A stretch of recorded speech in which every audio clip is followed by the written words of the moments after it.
La Banque mondiale ou d'autres institutions obligent les pays africains à franchir des étapes. Les pays africains à faire des pieds et des mains. Ils leur accordent des prêts qu'ils ne pourront jamais rembourser. Les États-Unis, lorsqu'ils empruntent de l'argent, ils obtiennent un taux d'intérêt de 1,5 ou 1,9. Les Africains, lorsqu'ils obtiennent la même somme d'argent, ils paient 19%. Ceux qui n'ont pas besoin d'aide, ils en ont. Ceux qui ont besoin d'aide, ils n'en ont pas. Ceux qui ont besoin d'un coup de pouce, ils n'en ont pas. La survie même de la Banque mondiale et du FMI repose sur le fait que les pays africains et de nombreux autres pays en développement ne réussissent pas. Leur succès est basé sur notre échec. Il faut que cela change et devinez qui peut faire ce changement. Nous, les enfants de l'Afrique, nous, les Africains, sommes ceux qui doivent te dire « Nous connaissons votre jeu maintenant, ça suffit. Nous n'en jouons plus. » Et c'est là que la diaspora entre en jeu. Il y a plus de médecins canadiens à New York City, que dans tout le pays du Ghana. Il y a plus de médecins nigérians à Los Angeles que dans tout le pays du Nigeria. Soyons donc sérieux. Ce dont l'Afrique a besoin, c'est de capacité, et cette capacité se trouve dans la diaspora. Il nous incombe donc de rassembler la diaspora. La diaspora ne rentre pas chez elle. La diaspora est en colère contre l'Afrique parce qu'elle ne comprend pas les causes profondes de la situation dans laquelle l'Afrique se trouve aujourd'hui. Il pense que se débarrasser du président réglera le problème, ce qui est loin d'être le cas. Ce président sera simplement remplacé par un autre qui souffrira des mêmes difficultés pour se réveiller. Voyons donc une Afrique qui doit être libre de s'occuper d'elle-même, libre de se prendre en charge, et une Afrique libre de l'exploitation des étrangers. Les multinationales qui volent l'Afrique tous les jours au grand jour prennent l'exemple de la RDC. Si vous survolez la RDC à très basse altitude, vous verrez des marques de temps dans la jungle. Vous verrez des 747 volés en RDC, ramassant des minerais et repartant aussitôt. Les mêmes multinationales sont responsables de viser les jeunes et de leur donner des MK16, parce que les satellites dans le ciel leur disent où se trouve le village. Il y a beaucoup de diamants. Alors que font-ils ? Je suis un jeune. On les traîne et on les envoie quelques têtes. Le reste du village s'enfuit, alors ils viennent derrière et font de l'exploitation minière illégale. Nous, les Noirs, devons comprendre ce qui se passe réellement, car ce que l'on nous montre à la place, c'est « Oh, regardez ces Africains qui s'entretuent ». Il y a des jeux sérieux qui ont été joués en Afrique depuis bien trop longtemps, et une fois que nous aurons compris cela, nous pourrons élaborer des stratégies sur la façon dont nous pouvons commencer à faire la différence et apporter le changement. Nous pourrons élaborer des stratégies pour commencer à apporter la différence et le changement dont l'Afrique a besoin. Et ce changement ne peut se produire que si la diaspora africaine est unie et si elle est capable de s'unir. Changement dont l'Afrique a besoin et ce changement ne peut se produire que si la diaspora africaine est unie et que les villages de la diaspora africaine sont unis. Quel genre de village, comme je les appelle ? C'est notre façon organisée de dire qu'en commençant par un seul, la diaspora africaine envoie l'excellence. Il s'agira d'une nouvelle ville, d'un pôle de développement que nous pourrons faire fructifier. Tous les secteurs sont développés. Prenez les soins de santé. De combien de médecins avons-nous besoin dans cette région pour soigner autant de personnes ? Nous prenons l'éducation. C'est la même chose. Nous prenons l'ingénierie.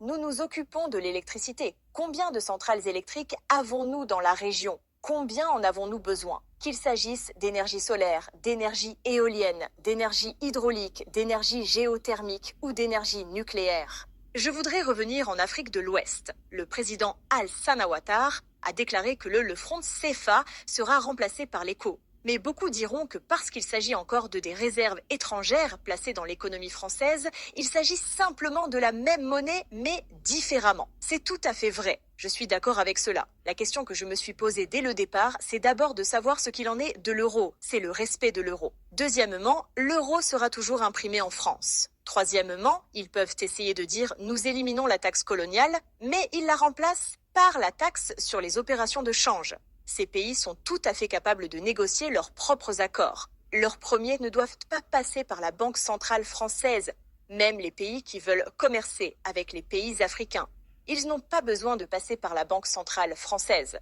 Il y a donc tous ces détails techniques qui sont tout simplement stupides. Ce qu'il faut, c'est une séparation totale. La France doit quitter l'Afrique. Vraiment. Honnêtement, c'en est assez de retirer 500 milliards de dollars de l'Afrique. Je veux dire, c'est dans le sanito de l'ordre le plus élevé. dans des pays soi-disant pauvres et faire en sorte que ces pays financent l'éducation française, le système de santé français, créer des emplois, etc. Créer des emplois pour les jeunes Français alors que nous débattons dans notre pays. Ce n'est plus viable. Le président Macron doit se réveiller et sentir le café. Et c'est à la jeunesse africaine qu'il va devoir s'adresser. La jeunesse africaine n'en peut plus. Elle veut ce qui lui appartient. Les institutions financières, bien qu'elles aussi. Si cela ne tenait qu'à moi, tous les chefs d'État africains devraient cesser de rembourser les prêts accordés par le FMI et la Banque mondiale. Ces prêts ont été remboursés des milliards de fois.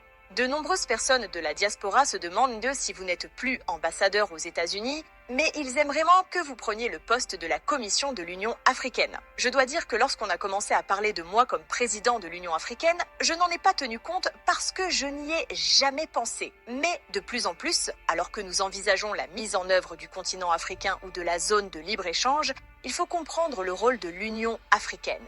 Il faut comprendre que le rôle de la Commission de l'Union africaine est de mettre en œuvre les décisions prises par les chefs d'État africains. Il est donc important que nous n'ayons pas un diplomate de carrière qui ne cherche qu'à obtenir son prochain poste. Nous avons besoin de quelqu'un qui peut penser hors des sentiers battus. Nous avons besoin d'une personne ayant l'esprit d'entreprise car des gens meurent. Mon cher jeune enfant, nous devons nous rendre compte que des enfants meurent tous les jours. Les femmes meurent tous les jours. Des millions de jeunes sont au chômage et nous sommes trop occupés à être diplomates, à ne pas frapper dans le mille. Si nous n'avons pas un président de l'Union africaine qui réalise que vous êtes sous la table et qu'il vous oblige à vous battre avec vos frères et sœurs, se battre avec ses frères et sœurs pour savoir qui a la plus grosse part des miettes sous la table. Ainsi, vous n'aurez jamais à parler de ce qu'il y a sur la table. C'est une chaise aveugle. Nous avons besoin de quelqu'un qui comprenne. Je sais qu'il est nécessaire de procéder à des bouleversements majeurs au niveau de l'Afrique et de l'Union. Si je devais devenir président de l'Union africaine, je voudrais apporter des bouleversements. Lorsque nous observons les femmes africaines aujourd'hui, lorsque nous cherchons les domaines cruciaux dans lesquels elles peuvent être responsabilisées et habilitées, où devrions-nous nous concentrer? Devons-nous nous concentrer sur le droit à la terre pour la liberté économique, ou devons-nous nous concentrer sur le fait qu'elles occupent des postes de direction pour le processus de prise de décision? Tout d'abord, pour que la femme africaine aille de l'avant, cela commence par l'esprit. Les femmes en général ont tendance à s'excuser et a tendance à nous excuser, et nous ne pensons pas être capables d'y arriver. Certes, nos défis sont réels. Prenons un engagement. Disons que nous allons réussir. Personne ne nous est supérieur. Nous ferons ce qu'il faut.